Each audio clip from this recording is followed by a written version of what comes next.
Well, hello and welcome to SoCal Prep Report. I'm Randy Roosevelt. I'm joined momentarily by Tarek of SB Live. Another big week of high school basketball in Southern California. The playoffs are underway. We're going to talk about Chatsworth basketball in a moment. Dax Grooms, their fine coach, will join us momentarily. But Tarek, it's that time of the year I know you love the most, prep basketball playoffs. That's right. It's win or go home, unless, of course, you're in the Southern Section Open Division, and we'll get to that here in a moment. But win or go home, there's really nothing like it in high school sports. You got to put your best foot forward. A couple of games in the city section from last week, which really defined how the playoff brackets came along. So we're going to start with Washington Prep with a 55-54 victory over King Drew. This surprised a lot of people. King Drew was the favorite. Yeah, no, stunner, shocker, surprising. Those are the words you think of, because King Drew, in my opinion, might have the best man-to-man defense in the city. And because the city has so much parity, and we're not quite sure who's going to win the Open Division, right? 1 through 8, you could mishmash those seedings and still get a different winner on any given scenario. So King Drew losing was surprising, especially given their good defense. Cleveland Chatsworth for the West Valley League Championship, and this really was for the #1 seed in the tournament. This game actually went into overtime. You could see that Kamari King had 30 points and Soldier Niles with a big game, a double-double, a 5-point OT victory for the Cavaliers. Yeah, not so much a surprise just because these games are really, really tight. Either team could have won the game. Obviously, Kamari King is their best player for Cleveland. And like you mentioned, that game clearly indicated who got the #1 seed in the city. I know we'll talk about that here in a second, but if Chatsworth wins that game, maybe they're the #1 seed or a higher seed. We don't know, but kudos to Cleveland, not only getting to the Open for the first time, but getting the #1 seed. Yeah, and again, it might not matter, as Tarek alluded to, they're all equal. Here are the top 4 seeds. Cleveland got the #1. #2, not a giant surprise, went to King Drew. Birmingham 3 and Westchester 4. Now Westchester is going to match up in the 4-5 game with Chatsworth, and we're going to bring in Dax Grooms in a little bit to talk about that. That should be a very interesting game. Yeah, every matchup here, again, as I alluded to, Palisades, King Drew, Birmingham, Grant, it doesn't matter. It kind of reminds me of the NBA, if I'm being honest. These guys just want to get into the playoffs. They don't care. I always tell people home field advantage in the NFL is different than home court advantage. You got to go to Lambeau Field and play in cold weather. That's an advantage. In basketball, these guys just want to get into the playoff, and the city section is very, very similar, especially today in today's Open Division, because we don't know. There's really no favorite, okay? Anyone can beat anybody, and so being on the road does not matter. Let's check out some of the key games in the CIF Southern section. We'll start with Harvard-Westlake winning the Mission League over Crespi. Not a great surprise, but Harvard-Westlake really took it to the Crespi Celts and blew them out. Well, I think what you saw was Crespi with that game-winning shot over Sierra Canyon. It was like a warning shot to Harvard-Westlake. So they weren't going to surprise 2 good teams in a row. Wasn't going to happen. Harvard-Westlake was ready at home, and they win, I believe, what is their 6th straight Mission League title, and I think 3rd or 4th Mission League tournament in a row. And as of note, since all this came out, 6 teams from the Mission League went into the playoffs, and they're 6-0 already. Right. So the other 2 are going to be in the Open. They play on Friday night. But the first 6 teams that played in the first round of various divisions on Wednesday night all won their game. So some were on the road, some were at home, but all those teams won, and it's just an indicator of how strong that league is. Well, the Mission League's probably the best Southern Section league. Maybe the West Valley League is the best league in the city section. We now have Dax Grooms with us from Chatsworth High School, and I think Dax might have just gone away, so having some problems with his feed, so we wish Dax good fortune in coming back on. Hope to see him in a moment. So that'll take us to the Roosevelt-Eastvale game over Corona Centennial in the Big 8 in the Southern section. The score right there is indicated, 72-66. This breaks a Centennial 70-game winning streak in the Big 8. Yeah, it's surprising to hear of anything in high school going that long, but very, very impressive streak. League victories, right? Centennial is the 3-time defending Open Division champion, and had 70 games in a row winning in the Big 8 league, but Roosevelt finally takes them down and wins their first league title, I believe, since 2018. And Braden Burry's a big game with 31 points. 31 points. Really, really terrific player. 5-star recruit, junior.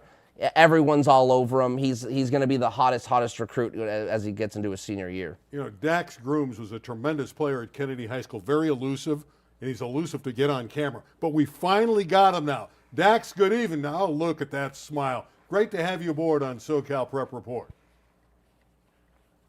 Dax, tell us about your Chatsworth team. You're coming off a heartbreaking loss at the end of the year to Cleveland. You could have been the #1 seed, but I know you got to feel pretty confident if you took the top seed into overtime in your chances to do very well in this open division.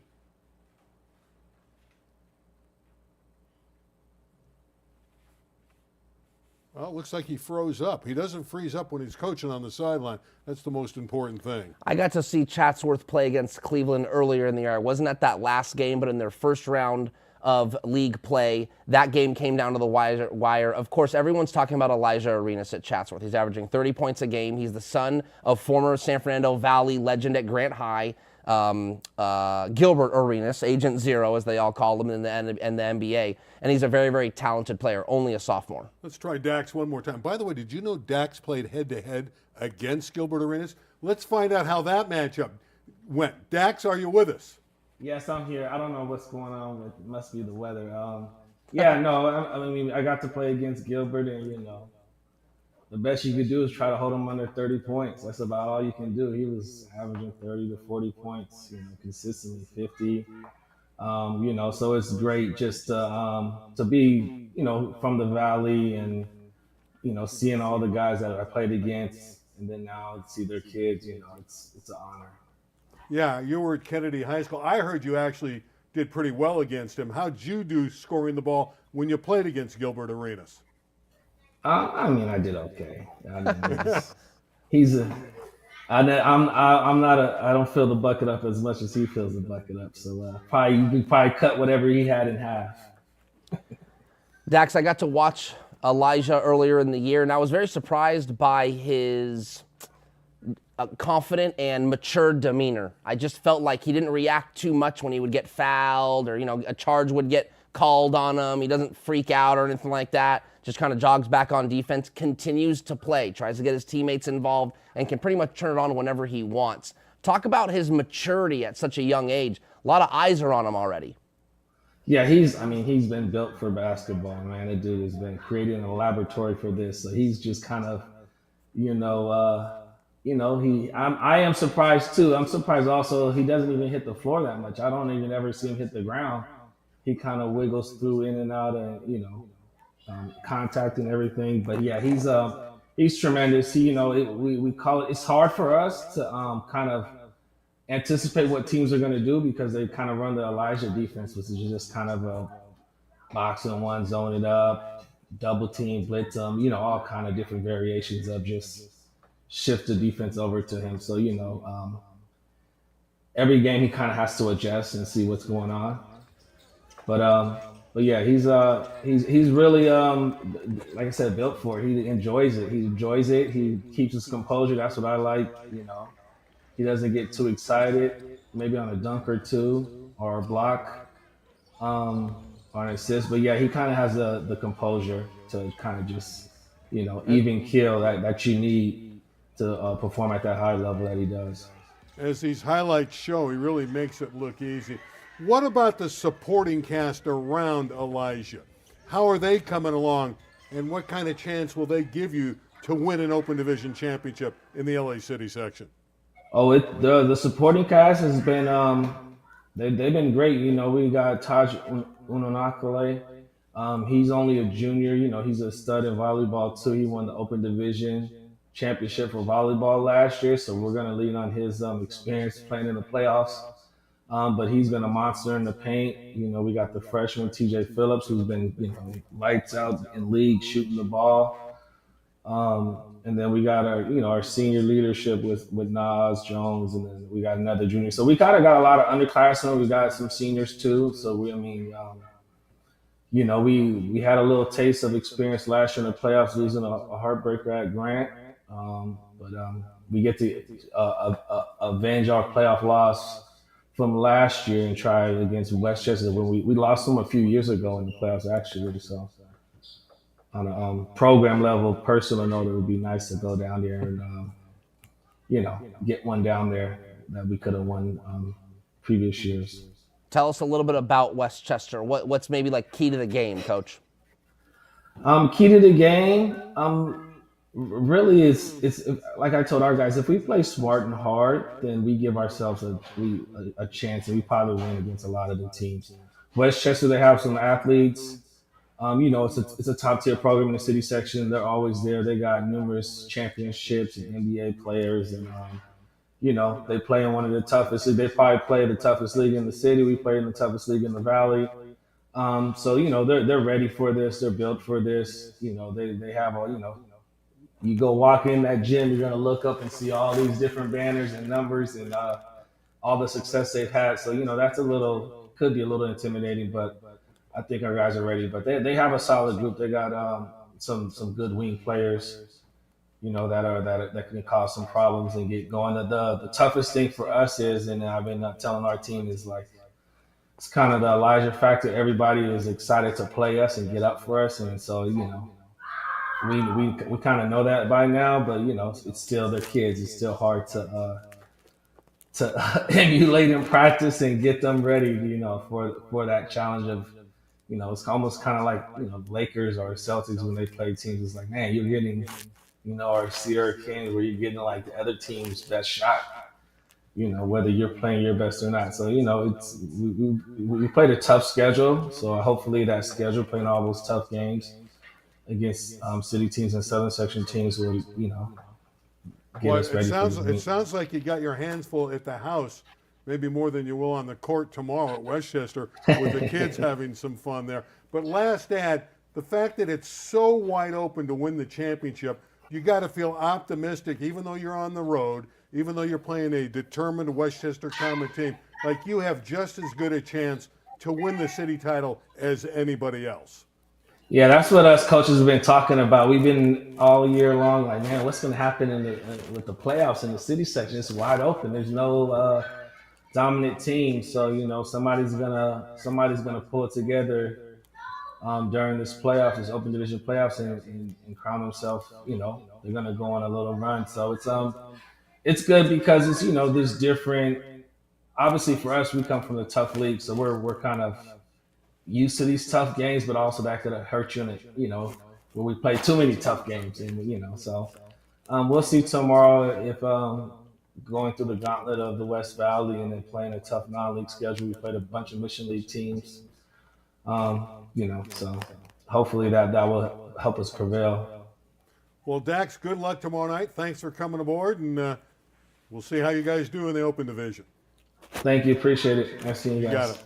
He's been around a while, played at Kennedy High School. He's coached the Chancellors, and he's got them in a position where anybody can win that tournament.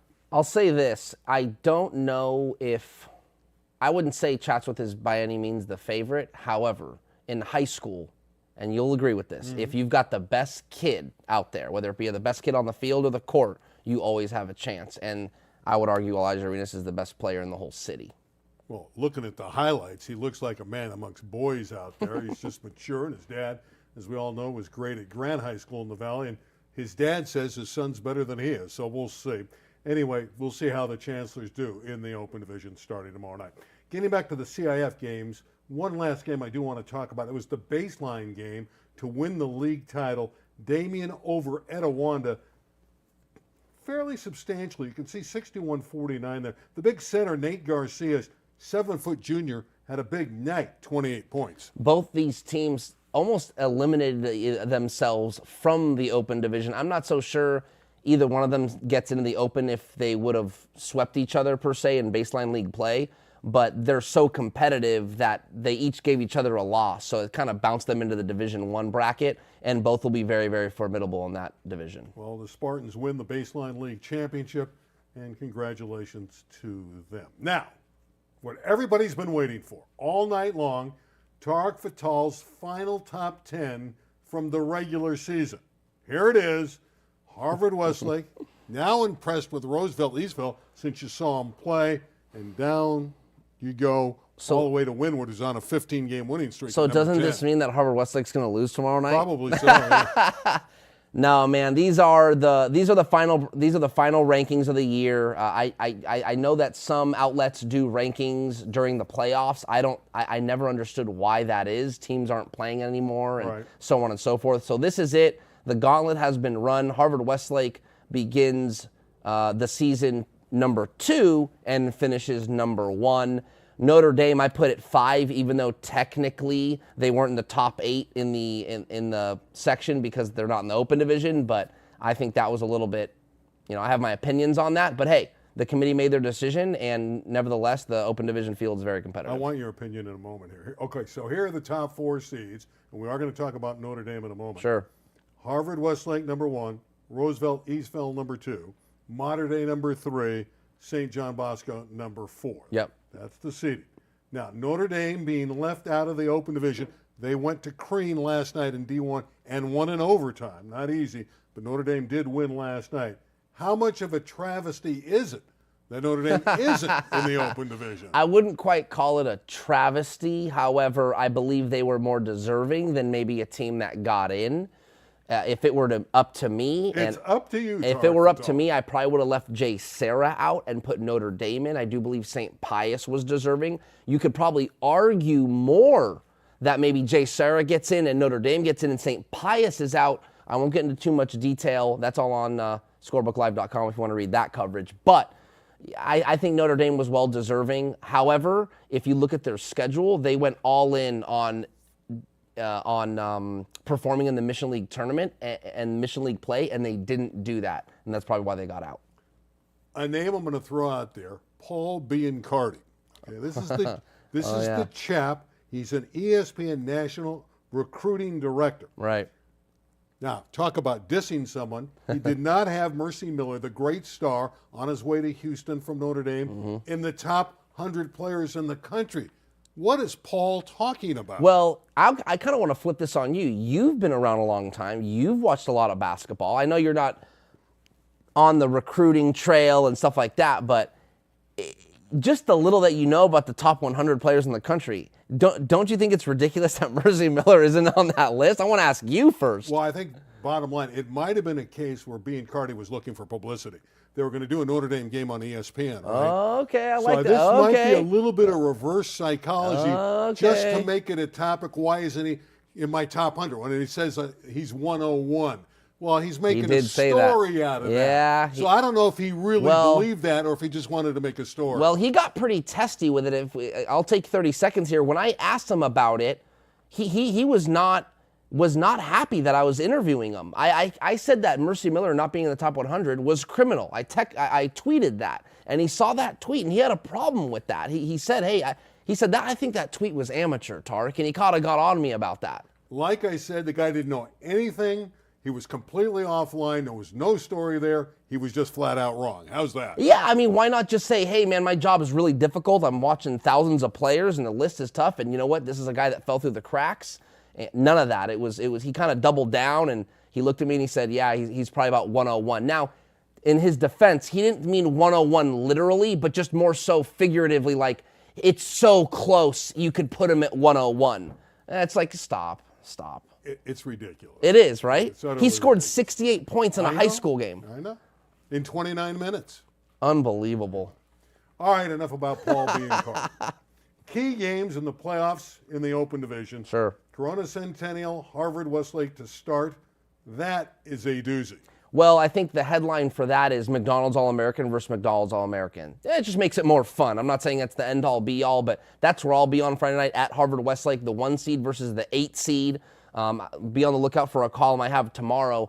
No, without getting into too much detail, the tiebreaker, if there's so much parity this year, there could be a 3-way tie, and the tiebreaker, let me just say, gives the advantage to the lower seeds in the field. So that's the truth. I know it's on a point system. The whole thing's ridiculous. Yeah, okay. So you kind of agree, though. Yeah, it's ridiculous. Okay. I don't even understand the pool system. I like just do or die and move on, but they have a pool system. Okay. And I don't think that's the headline with the 2 All-Americans. I think the headline is Corona Centennial is trying to win the Open Division for the 3rd straight year. 4th straight year. 4th, that's even a better headline. Yeah, they're 3-time defending champs. Okay, so that to me is remarkable. Absolutely.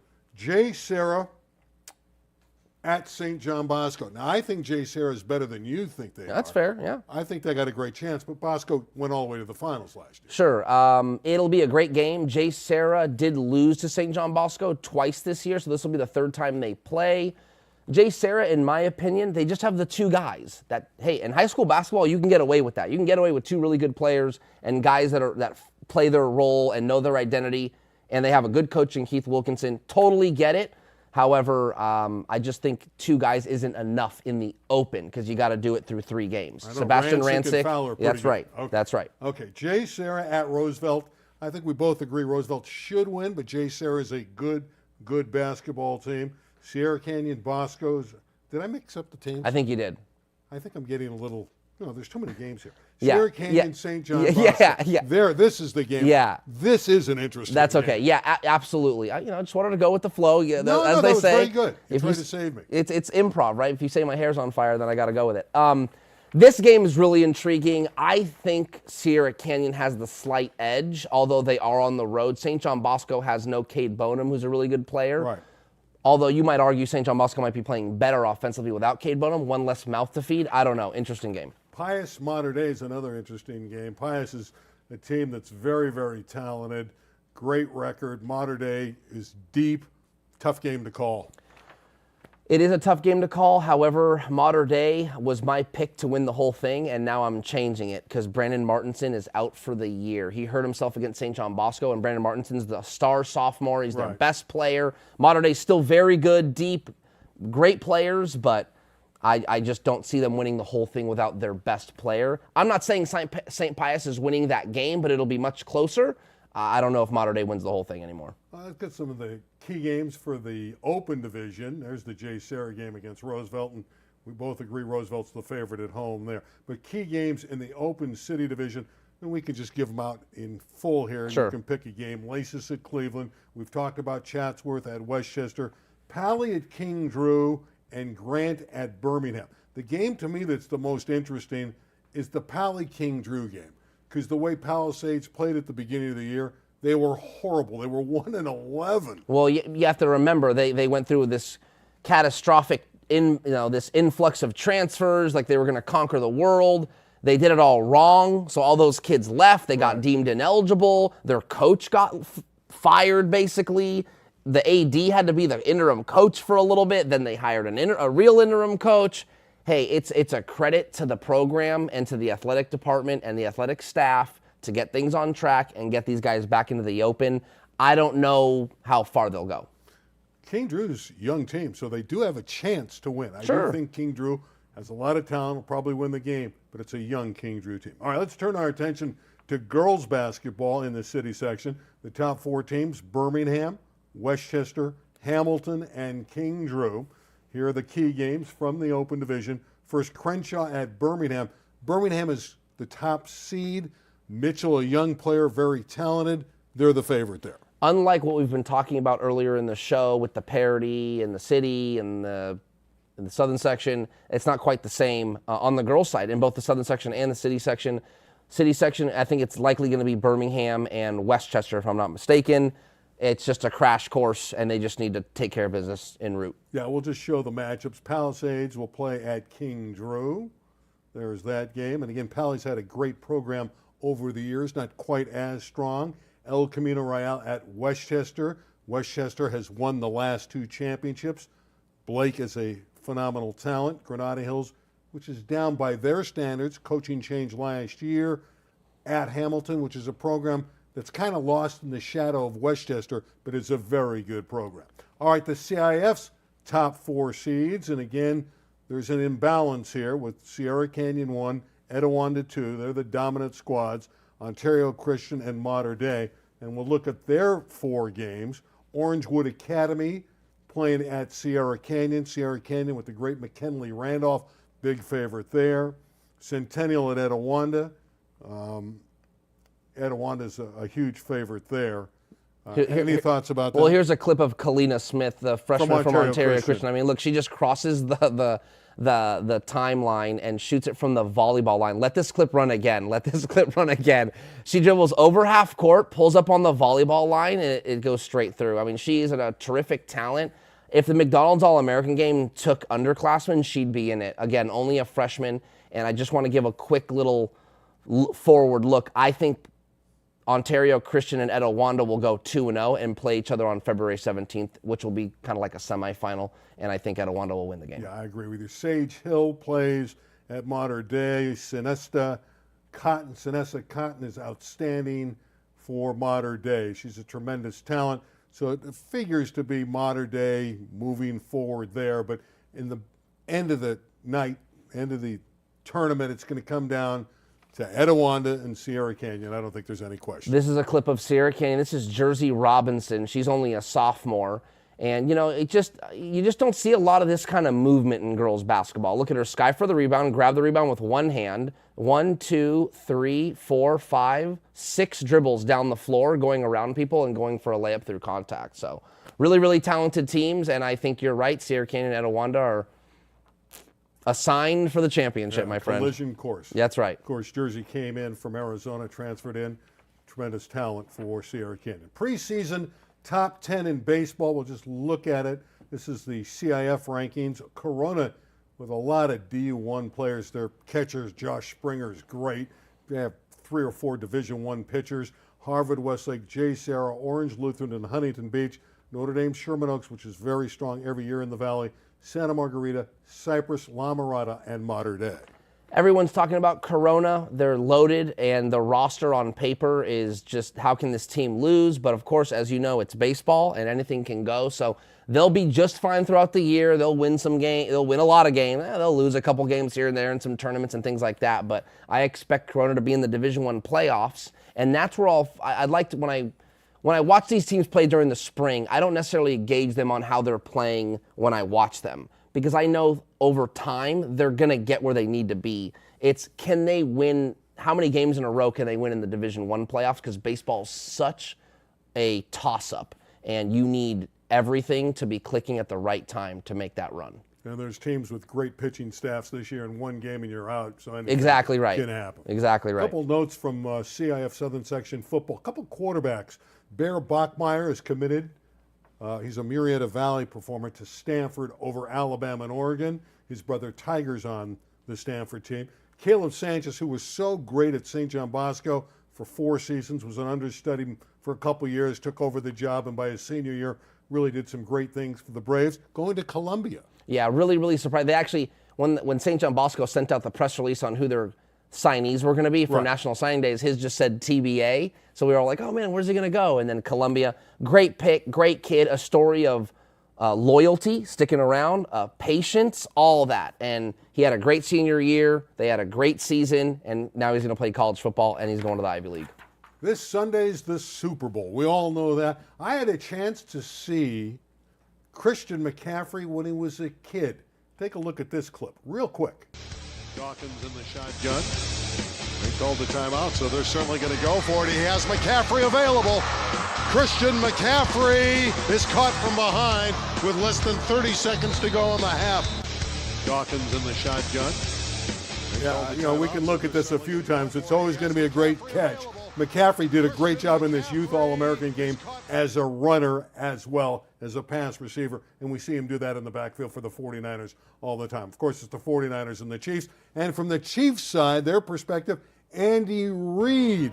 Here he is in 2012 being indoctrinated into and inducted to the Marshall High School Hall of Fame in Los Angeles. Great pull, Randy. I actually think what's funny is the Christian McCaffrey highlight just has him as Chris McCaffrey. I think that's kind of funny, right? But I did call him Christian. Oh, that's cool. Yeah, you know, and I don't know if that was just to get it all on the screen. I don't know, but I thought that was kind of funny. But great clips here with Andy Reid, obviously an LA native, and we're all proud of him. Look at this. This is when Bob Gibson and I interviewed him for this show back in 2012. What was he like?